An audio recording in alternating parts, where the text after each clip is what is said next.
हमारे YouTube channel रामजू Yadav पर स्वागत है। आइए बच्चों, आज हम क्लास 10th में हिंदी व्याकरण के अलंकार टॉपिक को पूरा करते हैं। आपके सिलेबस में बच्चों केवल 3 अलंकार पढ़ने हैं, उपमा, रूपक, उत्प्रेक्षा। लेकिन थोड़ी सी बेसिक जानकारी आपको होना चाहिए इसकी। अलंकार किसे कहते हैं? तो काव्य की शोभा बढ़ाने वाले तत्वों को अलंकार कहते हैं। अलंकार कितने प्रकार के होते हैं बच्चों? अलंकार शब्दालंकार, अर्थालंकार, उभयालंकार अर्थात अलंकार 3 प्रकार के होते हैं। शब्दालंकार किन्हें कहते हैं? काव्य में जब शब्दों के द्वारा चमत्कार हो उसे शब्दालंकार कहते हैं। अर्थालंकार, काव्य में जब अर्थों के द्वारा चमत्कार हो उसे अर्थालंकार कहते हैं। उभयालंकार, जब काव्य में दोनों के द्वारा चमत्कार हो। ये आपने क्लास 9th में पढ़े होंगे। अनुप्रास अलंकार किसे कहते थे? जब एक ही वर्ण की आवृत्ति बार बार होती थी उसे अनुप्रास अलंकार कहते थे। जैसे चारु चंद की चंचल किरणें खेल रही हैं आदि। ये यमक था एक, जहां पर एक शब्द एक से अधिक बार आए परंतु अर्थ अलग अलग हो।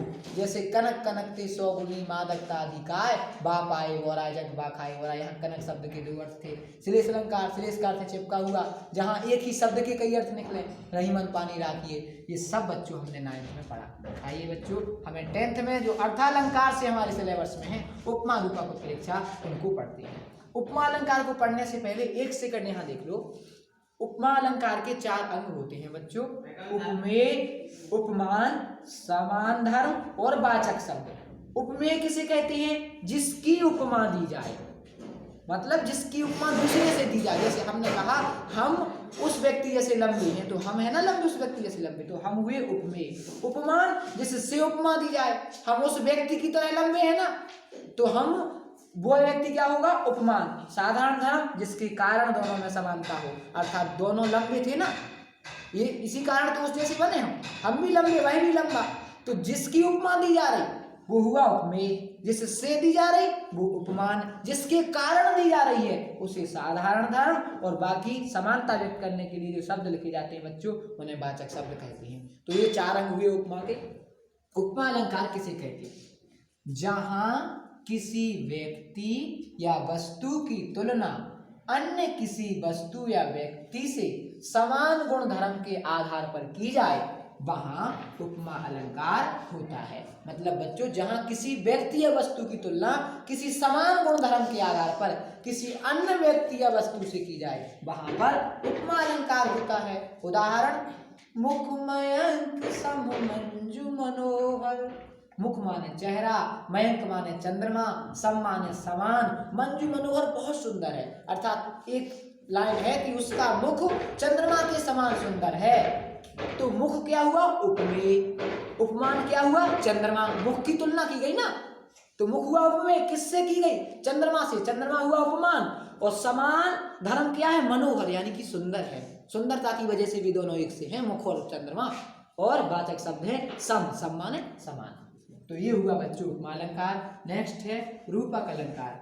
जहां उपमेय में उपमान का भेद रहित आरोप हो वहां रूपक अलंकार होता है। उदाहरण, चरण कमल बंदो हरि राई। चरण कमल, यहाँ तो तुलना की जाती थी समान गुण धर्म के आधार पर। उपमा में किसी व्यक्ति या वस्तु की तुलना समान गुण धर्म के आधार पर अन्य व्यक्ति या वस्तु से की जाती थी, बट यहाँ तुलना नहीं की जा रही। यहाँ कंफर्म कर दिया गया कि हाँ चरण कमल हैं। चरण कमल, बंदो माने वंदना करते, हरिराई माने श्री कृष्ण है। चरण कमल मतलब जिनके चरण कमल हैं। इतना फिक्स कर दो बेटा कि जिनके चरण कमल कंफर्म है। इतना तुलना नहीं जान गई लाइन में कि उनके चरण कमल के समान है। कह दी श्री के जिनके चरण कमल हैं, ऐसे कमल रूपी श्री कृष्ण भगवान के चरणों की मैं वंदना करता हूँ। तो यहाँ बच्चों उपमेय हुए चरण, उपमान हुए कमल, और इस काव्य पंक्ति में क्या हुआ? चरण पर कमल का आरोप कर दिया, इसलिए यहाँ रूपक अलंकार हुआ। नेक्स्ट है उत्प्रेक्षा अलंकार। जहां उपमेय में उपमान की संभावना की जाए वहां उत्प्रेक्षा अलंकार होता है।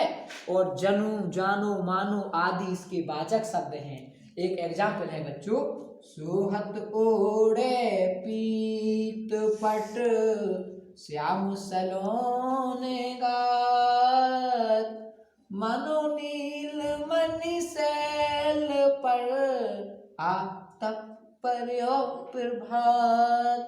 देखो बच्चों, सोवत ओढ़े पीठ पट, जब कन्हैया जी पीले वस्त्र पीताम्बर धारण करते हैं, श्याम सलोने गात कृष्ण भगवान, तो मानो नीलमणि शैल पर, मानो ऐसा लगता है जैसे नीलमणियों के पर्वत पर, शैल मीन्स होता है बच्चों पर्वत पर, आतप पर्यो प्रभात, सवेरा हो गया हो।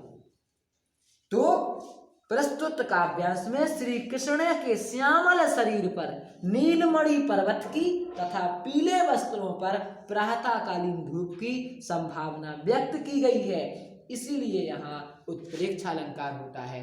एक बार फास्ट ट्रैक रिवीजन करते हैं। उपमा अलंकार, जब समान गुण धर्म के आधार पर किसी व्यक्ति या वस्तु की तुलना अन्य व्यक्ति या वस्तु से की जाए। रूपक अलंकार, जहाँ उपमेय में उपमान का भेद रहता रूप हो। उत्प्रेक्षा अलंकार, जहाँ उपमेय में उपमान की संभावना की जाए। उदाहरण जल्दी से याद करो, मुख मयंक संबंध मनोहर, चरण कमल बंदो हरिराय, सुहत ओढ़े पीठ पर। इसमें बेटा एक वस्तु या व्यक्ति की तुलना समान गुण धर्म के आधार पर दूसरी वस्तु या व्यक्ति से की जाती है, और इसमें कंफर्म कर दिया जाता है कि नहीं वह उस जैसा ही है, और इसमें संभावना की जाती है कि ऐसा लगी, ऐसा लगा है हमें। तो तीनों में फर्क हुआ। धन्यवाद बच्चों, आप तीनों अलंकार अच्छे से तैयार करें। धन्यवाद।